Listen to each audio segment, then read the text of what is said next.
Bonjour, ici Rodolphe Simoneau et je vous souhaite la bienvenue dans ce module numéro 2 sur le SMED ou le changement rapide de série. Donc dans ce cours numéro 8, nous allons voir la dernière étape, l'étape 6 du processus SMED de Shigeo Shingo. Donc cette étape 6 va consister à standardiser, vérifier et maintenir ce que l'on a défini dans les étapes précédentes.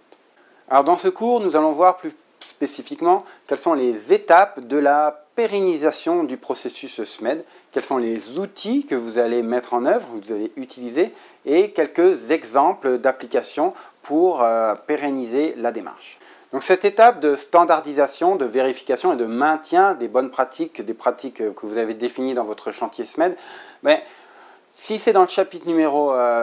2 sur la standardisation, c'est qu'il y a de bonnes raisons. Et c'est qu'en fait, le SMED, la pratique du SMED n'est ni plus ni moins qu'un cas particulier du travail standard. Un processus SMED est un travail standard pour un changement de série, ni plus ni moins. Donc, il y a toutes les dimensions de l'élaboration du travail standard se retrouvent ici dans cette dimension de pérennisation, de vérification. Donc les audits, la façon dont on structure les feuilles de travail standard, donc toute cette dimension existe et est à retrouver dans les différents cours sur le travail standard. Donc, je ne vais pas les refaire ici, je vais plus parler un petit peu des particularités du travail standard dans le cadre du SMED et quoi faire après votre chantier, une fois que vous avez vraiment amélioré votre changement rapide de série, quelles sont les principales étapes que vous devriez mettre en œuvre de manière à s'assurer que ça dure dans le temps. Alors, encore une fois, toute la dimension du travail standard reste valide en intégralité et je vous donne ici quelques points clés, quelques particularités du SMED dans le cadre du travail standard. Donc, la première chose, ça va être évidemment de bien documenter la nouvelle procédure, d'une part sur les tableaux d'affichage, parce qu'il y a des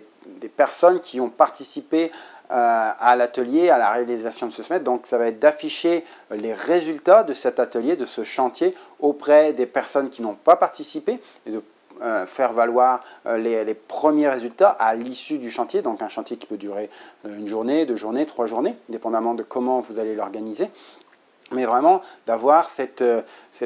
communication dès la fin du chantier. Donc communiquer évidemment les résultats. Donc quand je dis les parties prenantes, c'est que ce soit aux opérateurs qui vont être impliqués, les opérateurs de production, les opérateurs de maintenance, mais aussi au reste de l'organisation de manière beaucoup plus macro, de manière plus allégée sur ce chantier qui fait partie de la démarche de progrès continu, d'amélioration continue de votre organisation. Donc qui communique le fait que vous êtes inscrit dans cette volonté de faire participer les opérateurs dans l'amélioration des processus de l'entreprise. Donc ensuite, évidemment, on retrouve ici les dimensions du travail standard, hein, c'est de former les personnes qui sont en charge directement et indirectement par les changements de série. Donc, aux bonnes personnes, le bon niveau de formation, évidemment, à vous de l'identifier. Ce que j'entends par indirectement, c'est que bien souvent, quand les changements de série sont exécutés par d'autres équipes que les équipes de production, les gens de production sont indirectement concernés par le changement de série et non pas nécessairement, se sentent pas nécessairement impliqués. Alors que dans la façon dont on a exécuté le SMED, on a optimisé certains temps, externalisé certains temps qui étaient internes en temps externe et dans lesquels la production a un rôle à jouer, l'élimination de gaspillage de certains temps dans certains temps externes, par exemple la mise à disposition de l'équipement dans des conditions idéales, de manière à ce que l'équipe qui doit faire le changement de série n'ait pas à redémarrer l'équipement pour le mettre dans des conditions idéales. On prenait l'exemple du changement de roue sur le bord de la route et le trottoir vous gêne. Idéalement, avant de changer votre roue, vous vous mettez dans un endroit où vous allez avoir de la place pour exécuter le changement. Donc le faire du premier coup par l'équipe de production qui a fini, qui va terminer avant le changement de série. Donc quand je dis cette formation aux personnes, aux personnes impliquées directement et indirectement, j'entends ces personnes qui ne réalisent pas le changement de série directement, mais qui y participent d'une manière ou d'une autre. Ensuite, définissez des objectifs. Vous aviez un objectif bien défini, on va le voir dans le prochain cours, là, comment on organise le chantier, mais l'idée c'est d'avoir un objectif en termes de gain de temps et d'augmentation du taux de disponibilité de l'équipement. Donc c'est d'avoir cet objectif sur une base de production, sur une base quotidienne ou hebdomadaire, dépendamment de la fréquence de vos changements, mais c'est de définir des objectifs à atteindre de manière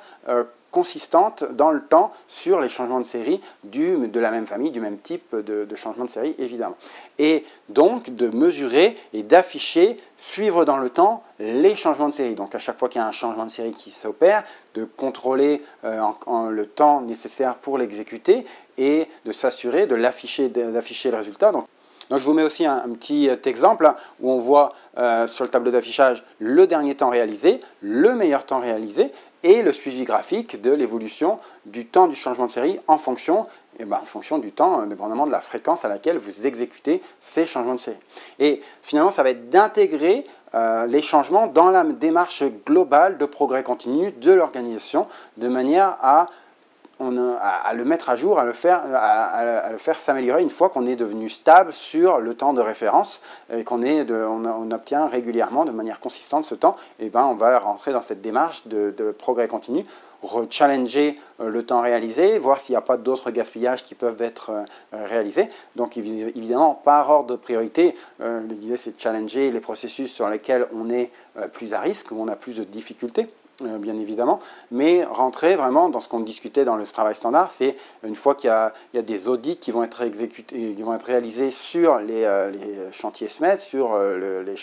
changements rapides de série. Quand il y a les audits, des discussions entre les managers et les personnes qui réalisent ce changement, et toujours de rentrer dans cette démarche de coaching et d'identification d'opportunités d'amélioration qui vont faire vivre le standard associé au changement de série et faire évoluer les temps de référence et continuer à faire évoluer l'organisation dans cette démarche de progrès continu. Donc je vous ai mis plusieurs exemples de types de suivi qui peuvent être opérés sur les chantiers SPED. On en a parlé, donc les feuilles, les standards de travail, le travail standard avec les 4 composantes dont on a discuté dans le module sur le travail standard. Si ce sont des activités, des changements de série qui, sur une base d'une semaine, sur une base de plusieurs mois, eh bien, un suivi type Gantt chart, c'est quasiment de la gestion de projet sur lequel on va mesurer le déroulement de chacune de ces tâches et suivre dans le temps l'évolution de chacune de ces tâches à l'aide de diagrammes de Gantt. Ou encore, on peut avoir,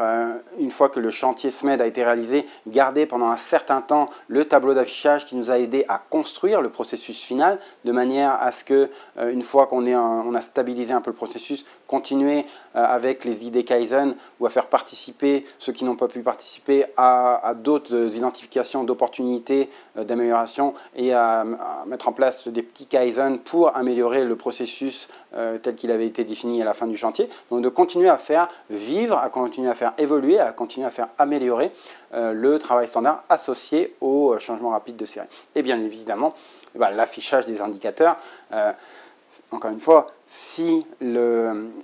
temps de changement de série n'est pas quelque chose d'important pour le management, pourquoi devrait-il l'être pour les gens qui vont exécuter le changement de série? Donc, si c'est quelque chose d'important pour votre organisation, témoignez de cette importance par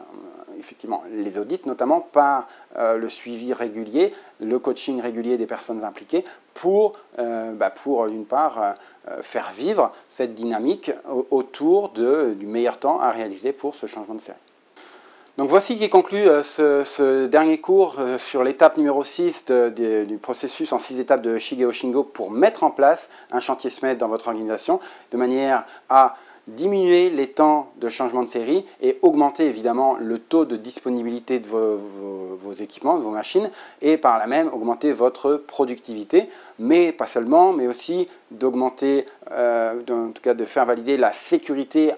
qui va autour de votre changement de série, s'assurer que les activités se font de manière ergonomique pour s'assurer qu'il n'y ait pas de problèmes associés à l'exécution de ce travail standard dans le cadre d'un changement de série.